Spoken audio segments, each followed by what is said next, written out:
Eh bien bonjour et bienvenue dans ce nouveau tutoriel PixInsight de la team Astrofleet.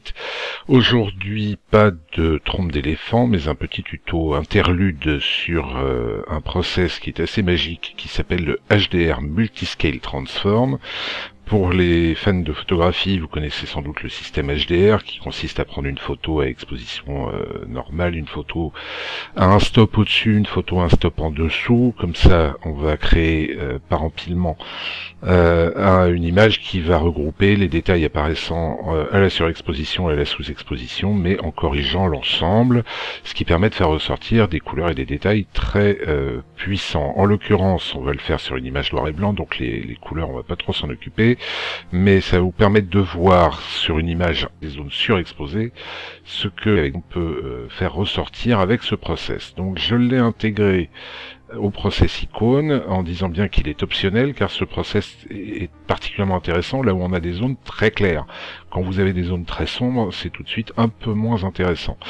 Je l'ai testé d'ailleurs sur la nébuleuse de la trompe d'éléphant, ça apporte honnêtement pas grand chose. Par contre, sur la nébuleuse du cocon, que je vous ai ouverte là, qui est une image non traitée, elle est brute d'empilement, nous allons voir ce que donne ce process. Donc, les réglages par défaut sont globalement à conserver. Vous avez Number of Layers sur lequel vous pourrez jouer, qui vous permettra de modifier le rendu. Donc on va faire plusieurs tests ensemble pour voir ce que ça donne. Le nombre d'itérations que vous pouvez changer ou pas, moi je ne les change pas. Après ça dépend aussi des cas, comme d'habitude.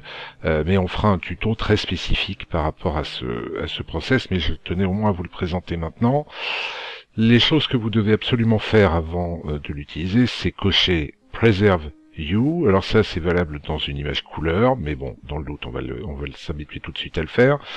Ensuite, Lightness Mask, parce que le process va créer un masque de lightness pour protéger les zones sombres, notamment du fond de ciel. Et To Lightness, c'est l'endroit où vous allez appliquer votre HDMR, donc on va l'appliquer à notre luminance. On prend le triangle, on applique, le process est extrêmement rapide, et vous pouvez voir la différence. Je vais zoomer pour que vous puissiez bien réaliser ce qu'on a récupéré.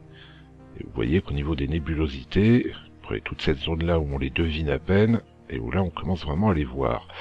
C'est extrêmement spectaculaire sur les cœurs de galaxies ou sur des nébuleuses type Orion par exemple, M42, et dont le cœur est très souvent cramé. Ça le décrame et pas à moitié. Donc là j'ai fait un test avec 6 layers, je vais faire un test avec par exemple 10 pour voir un peu ce que cela donne.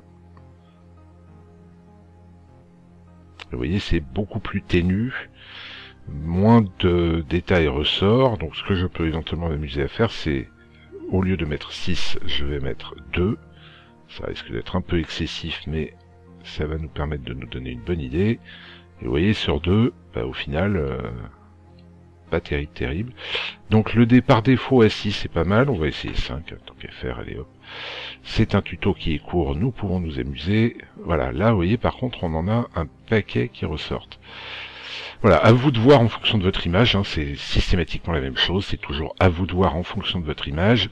On n'oublie pas que PixInsight est une espèce de bac à sable avec encore une fois des ordres à respecter pour ne pas endommager l'image, mais en dehors de ces ordres-là, vous pouvez chanter des process, vous pouvez passer plus de temps sur d'autres, les renforcer, vous pouvez en ignorer, il y en a qui seront optionnels, comme par exemple le HDMR sur ma trompe d'éléphant qui ne présente pas d'intérêt particulier, et il y en a qui deviendront extrêmement importants en fonction de l'objet que vous traiterez. Voilà, c'est tout pour ce petit interlude.